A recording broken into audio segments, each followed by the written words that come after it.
Please click below to subscribe to the channel. This is the interview series which has been developed to help you to land your dream role. And in this video, we're going to teach you how to prepare for an in-person or a video conference interview and the 5 top tips that you need to follow. As I said before, the best employee doesn't always get the job. Sometimes it's the person who prepares the best and performs the best on the interview on the day. So it's worth doing as much preparation as you can. And unfortunately, for a lot of people who've been really successful in their career or even graduates, sometimes it's been several years between having each interview and your skills can be a little bit rusty. So what I'm going to outline in this video is the 5 simple steps that you need to follow on how to best prepare for that in-person or video conference interview. Now, this may be a company that you're already in and you're looking for a step up with a promotion, or it could be with a new business. Either way, the 5 steps are the same. Right, let's get to it. Step number 1, it's research. Research is absolutely key. You need to get every piece of information you can about the organisation, and this will make you more confident when you're preparing for your interview. If there's an annual report, that's something you need to read. Make sure that you are very familiar with the company's visions, its values, its goals, and of course, if there's a financial report, that's something you should read as well. If you're going for a role through a recruiter, make sure you've got all of the information about why the roles become available, what the culture is, try to get as much information you can about the team, and most importantly, really understand what the challenges will be in the first 12 months of the role. Now, what do you do with this research? You're going to use it in a couple of ways. Firstly, it's going to give you some context into the words that the company uses as well as its values. So what I want you to do is when you're reading through the job description, the annual report, or the company website, pick up a highlighter and highlight any words and language and style that they're using. Take particular notice of anything that's repeated and be reflective of that style when you're in the interview. What you're getting by doing this research is a peek into the way that they write, the way that they think, their culture, their terminology, and the way that they name things. So you have a blueprint of that now. In the interview, you will feel like the person that they're looking for if you're talking in their language, you're using their buzzwords and their terminology. It will make them feel psychologically that you are like-minded. Okay, step number 2, you need to review your experience. This is a really powerful thing to do before an interview because it will give you the confidence to be able to clearly articulate what your key achievements have been without stumbling, stuttering, having to think of examples for each job, and you need to do that for every job you've held for the last 10 years. I want you to spend time sitting down and looking through your resume and actually outlining what the role was like when you took it on, what the key responsibilities were, the key achievements that you achieved, and the environments that you achieved them in. So being able to clearly articulate these and practice in front of a mirror, no, it seems strange, but you need to do it, means that when you're in the hot seat, those interview questions will flow nice and smoothly. You want your interview to be as smooth sailing as possible. Now, if you're enjoying this so far, give us a subscribe, give us a thumbs up, as we've got new videos that are coming up every week, and we want to help as many people as we can to do as well as they can at interviews. Now, step number 3, it's to do a SWOT analysis on your experience in relation to the job.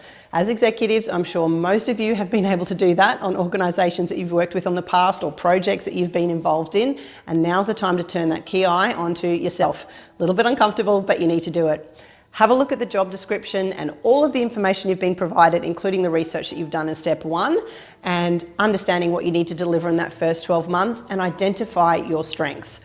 Where have you done similar things in similar environments? Being able to clearly communicate these will make you stand out above your peers in an interview. With weaknesses, you need to identify any areas of the job where there'll be a stretch or you haven't had exposure in the past, and come up with sensible suggestions about how you're going to overcome these gaps. With opportunities, those are any skills or experience that you have that you can add to the role over and above what the job description describes. Now, threats, that's who you're up against. Now, it's not always available, that information, but if you are going for a role with a recruiter, you can ask about the backgrounds of the other people that are being interviewed, and it's a good thing to be able to clearly communicate to the panel where you might be superior to other people on the shortlist. Step number 4. Ensure that you have a really good list of questions that you want to ask about the role at the end.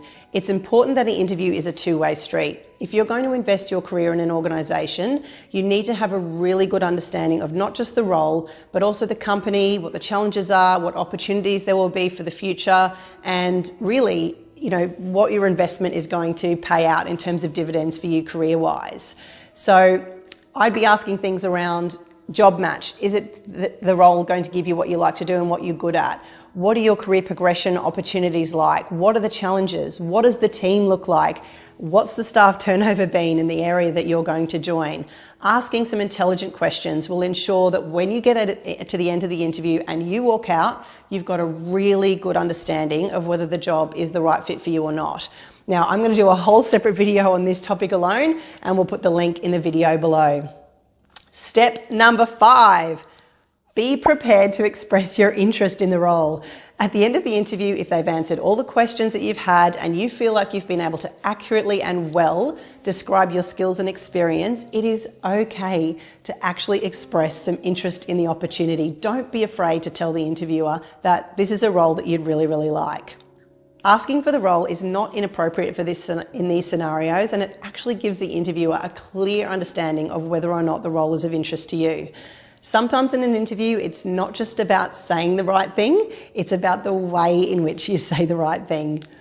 It's not a maths test, there's not one correct answer. They're also going to be looking for passion and enthusiasm.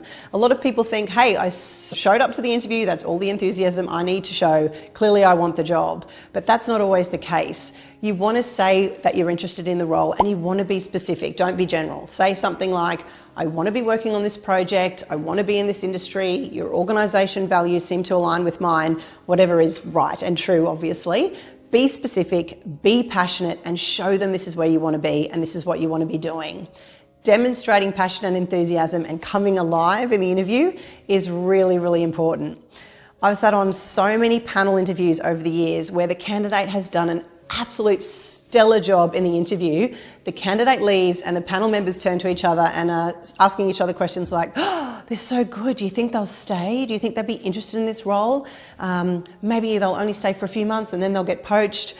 And by telling the interviewers, hey, this is a job that I'm really interested in, those fears will be allayed. I know it's a tricky slope, but it's true. It's happened so many times. So passion and enthusiasm isn't going to win you the job every time. Passion is great, but you also need to demonstrate you've got the qualities that they're looking for, and that's more than just your enthusiasm. Now, I might be super enthusiastic about being a rocket scientist, but if I don't have the education and the skills and experience required, all the enthusiasm in the world isn't going to get me there. Now, take confidence in the fact that you've been asked for an interview. So what that means is that you have either the education or skills and experience that the panel or the interviewer is interested in. So demonstrating that to the best of your ability, it will make sure that you're in the front seat to land that dream role. Now remember, interviews are a completely artificial environment. There are literally no jobs where you have to sit in front of a panel of people and talk about yourself all day. That's why investing time into each of these 5 steps is so important to helping you get the role. Please click below to subscribe to the channel.